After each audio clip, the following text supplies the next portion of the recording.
Hello everyone and welcome to the Wolfszeit channel. Today with a very special topic, always special. The development update 156. And this one is a pretty important development update because it covers the question about the party system and the survey results from that. But first off, if you're searching for a German guild, please look in the description. We are doing all sorts of content from outposts to sieges, PvP, PvE, crafting and roleplaying. And crazy guild events. Star Wars also made UI improvements and the journal overhaul with a chronicle feature. But the biggest topic here is the proposed new aggressive flag system, because this could seriously change how PvP works in Mortal Online 2. And we're also having a small Sarducaa teaser. Let's start with the party system. So most in the community want party names and health bars visible on the screen. But there are also people in the community that are saying they don't want UI clutter. And in response, Star Wars has begun an UI overhaul aimed at reducing screen obstruction. And Star Wars' goal here is of course a cleaner, less intrusive UI, which is awesome, I think, because the less UI you need, the less clutter you have. I mean, you only need the infos you need, so we will see. The maximum party size will be initially 5 players. When you're new here, stuff like that can change during the development process or later in the PTR phase. So this party system is currently work in progress and they aren't quite ready to show something yet. The next thing is the journal overhaul and the chronicle. So for the Sarducaa preparation, older systems are being updated. So the journal will get a new visual layout. The title tab are moved into the journal. There are title categories like adventurer, explorer, artisan, combatant. The titles contribute towards milestone titles. Also new titles for completing discovery groups. Also progress bars for titles and discovery progression. What's new in there is the new discovery groups for foraging and fishing discoveries required to catch the fish. Also the new chronicle tab.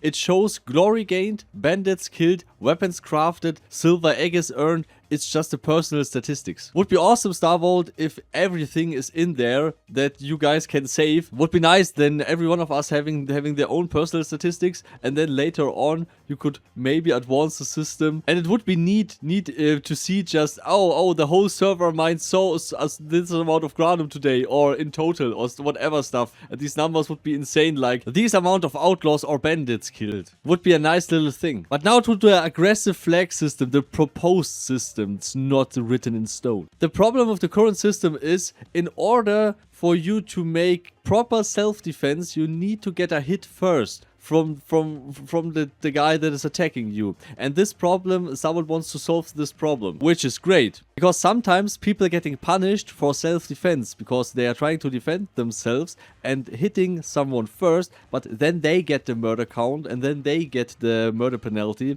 but they didn't have the intent to attack the other player. My personal opinion will be at the end of this section. Please keep in mind, this is all not written in stone. And it's not safe if this will come at all or in a way or form. So, the new aggressive flag replaces the criminal actions toggle. So currently you can toggle on criminal actions or off. This could be replaced with an aggressive flag system. So you can flag yourself as an aggressive player. I know how it sounds, and before you're commenting stuff, please listen to the end. So when you're tagged as an aggressive player, others can attack you legally. And before you can do a criminal action like hitting another player, you have to activate the aggressive mode. And it will be with a 3 seconds delay and stuff that people can't abuse that so easily. But this allows preemptive attacks of some players when they see, oh, there's an aggressive player and he wants to fight there. It just makes the intentions more clear. It makes the group encounters more fair, and it improves the arena group fights. So the aggressive flag would have a 3-second delay and a 30 seconds removal delay that resets if a hit occurs. So the flagged player also turns local aggressive with a new icon and color. And if turned off and if no crimes committed, it returns to normal base flag. But if crimes committed, it remains in the criminal status, but you cannot commit new ones. So it completely replaces the local gray behavior in related interaction, like assisting a flagged player. So there are of course some edge cases in the integration. For example, for duels, only duel partners can damage each other by default. So to attack others, you must aggressive flag yourself, which also makes you vulnerable to everyone else. So this prevents griefing like blue blocking or interfering with duels for free kills. So if someone wants to interfere or grief in a duel, they must flag aggressively before and exposing themselves to open PvP, and they cannot still freely loot players who attacked you while flagged, because looting remains a criminal act. So duels stay protected, and when you aggressive flag in a town or nearby, you are full vulnerable to to all nearby players. Now to the aggressive flag in the war system. So the aggressive flag overrides the war target orange system. So for example, a non-flagged war target in town. If you attack the war target, it will give you the war combatant debuff, and guards will react. If you attack aggressively flagged war targets in town, they can be attacked freely without triggering guard penalties. It enables voluntarily PvP inside towns, and the war loot rules remain unchanged. So any form of criminal action would then require the aggressive flag then. So you need to be aggressively flagged in order to steal something from another player. Thievery is not implemented yet, will come in the future. Using siege machines, taking ammo from siege tents, raising walkers, or casting AoE damage spells. And inspecting loot bags may remain illegal, but taking items from that requires the flagging. And also requiring the aggressive flag for AoE spells will angry every mage on the server, I guess. Possible solution would be remove the flag requirement for AoE projectiles, or make that the spells only hit for the valid targets, but this is not good in my opinion. Takes out the immersion a lot. Another big thing is the aggressive flag in siege and PvP zones. Stuff like when you are near an outpost or close to an outpost, you're automatically flagged aggressive. The goal from Star Wars with the aggressive flag is to make PvP more intuitive, more fair, and more readable. More like oh, this is an aggressive guy, and yeah, and you can self-defense without negative consequences for yourself. Now to the conclusion of the aggressive flag idea. I like the core idea of it because this is a system that could work very good, and it will work very good when they implement it like that, maybe with a few tweaks here and there. But my focus about the aggressive flag is not the flag itself.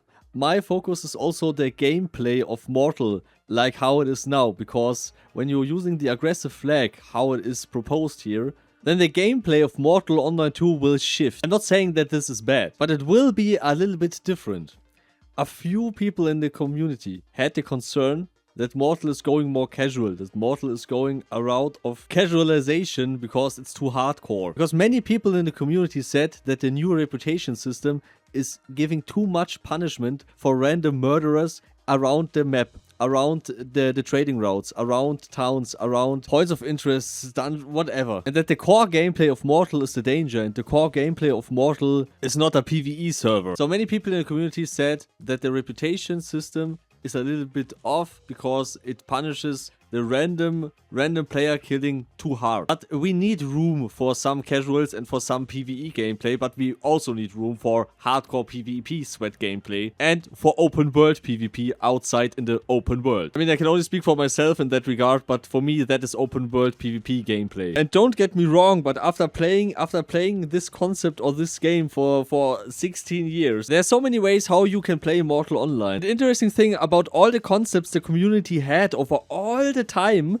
about this game, about the concept of the game, about how you can insert the PvE players, how you can insert the PvP players, how you can all make that work, the complicated flagging system, the PvP, the open sandbox, and all that other stuff. So please hear me out. Please, if I have a wish this year or something, please hear me out. So it's Mortal Online. No one likes the concept of being a PvE game or being a casual whatever stuff. No one wants that. Or if the whole Mortal community just wants a PvE server, then I'm out of here. Then I'm out of here. We want casual players, we want players that roleplay, we want players that integrate into the world, we want players that are crafters, that are just liking to hunt or whatever. Hey, you're all welcome here, yeah? We also want the hardcore PvP sweat players. We also want the PvP players that just want to go out there and maybe farm some transports of other guilds or other groups. Just open world PvP engagement all around the map. This is awesome. Because for me, this is the concept of Mortal Online 2. It's danger. It's danger everywhere. The current problem with the current reputation system is that the murder penalty is too high. But here's another concept. Let's hear me out. You're having the blue zones. In the blue zones, you can murder count someone. You're getting reputation loss when you kill someone. But outside of these blue zones, there's wilderness. There's just no one to report to. There's just nothing. There's just survival of the fittest. And in the blue zones, there are some guards patrolling. It's not a completely safe area, but there are some guards patrolling here and there. In groups and stuff, and some neat players, some neat PvE players and stuff can be protected by the guards to some degree, but they still risk something. They are still a little bit at danger, and this would work perfectly because outside of these blue zones, then there are no guards. There's nothing. This would encourage PvP everywhere on the map. Why I'm telling you this? sometimes groups of people gather together and are saying, oh, let's make PvP here and there, and then like, oh no, the reputation is too high, the reputation loss is just too high. And I personally, it breaks my heart, because I know Mortal. Like, Mortal is also not only siege gameplay or high-end PvP gameplay or just PvE content and stuff. Mortal is also sometimes like you're having a group of 10 people, 20 people or stuff like that, and you're thinking like, oh, let's go to Meduli and let's make PvP around the area to make some danger to just get maybe some transports and stuff and stuff like let's sit the whole evening there and just do PvP there, and whoever comes in the city and wants to fight us and stuff like that. And on the other way around, when you are in the city and there are PvP outside the gates, like in Fabulum in the first game for a lot of time, it was also fun, it was also engaging. Like, you want PvP, let's just go outside, try your luck, and stuff like that was also a lot of fun. So this gameplay completely erased from the equation since Starvolt changed the reputation. That is currently now the thing. So the aggressive flag idea is good. If you combine it with maybe something like that, it could solve the whole thing. Not only the flagging, it could just solve the whole thing. And I must really say, I'm not sure about that. Because the result of that would be that people would be around the areas where the blue zones are and the red zones are. But the good thing is, it's wide enough that people can escape and can enter that. And I'm not saying that these blue zones are safe zones. I'm just saying that there are some guards patrolling, and that it's maybe a little bit safer than it is now, because then we would preserve the core nature of this game, because I really love this game, and many people in the community love this game. This is why we are all here. We need to preserve our PvP hardcore gameplay and our hardcore nature of the game, because this is what makes Mortal mortal. I mean, I could be completely wrong with everything I've said here in the video, so please leave your opinion in the comments. Would be nice if you also like the idea, or if you dislike the idea.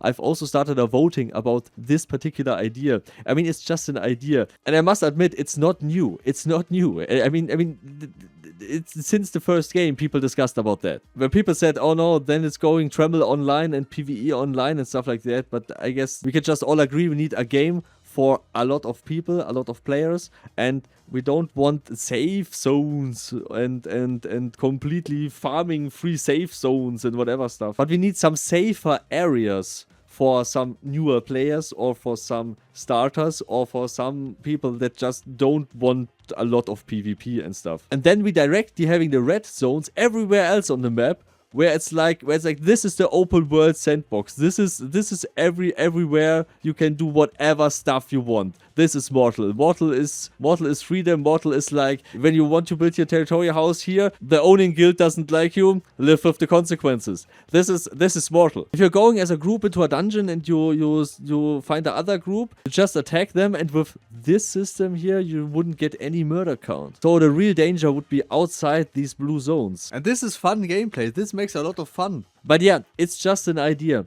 So yeah, please participate in the voting. It's linked down in the description. I mean, I'm just asking you guys, because something like this or a similar idea is popping up every year since the game existed. But yeah, I don't know. I'm not sure. So yeah, we will see. And they gave us the Sarducaa teaser. The new look of Pash. It's perched on the edge of a cliff. And it looks so awesome, and it looks also bigger than it was in Mortal Online 1. And we have a sneak peek on the Sand Arena. Starwood also said there will more sneak peeks soon about Beth Jeddah, Belrim, Aur, and other stuff. And Starwood wants feedback to the aggressive flag. So you can fill out the questionnaire, it's linked down in the description. Anyway, it's great that Starwood announced a development update, asking us about the aggressive flag and showed us some sneak peek about Sarducaa. Oh yeah, I'm already hyped. So yeah, please leave a like and subscribe and share this video with your friends, would be so awesome. So special thanks to all of these supporters, of course. Carmel, Ronus, Ian, Skiba, Toros, Diesel, Mr. Minerva, Mip, you and all the others, of course. So never forget to make party hard, and see you all next time. Goodbye.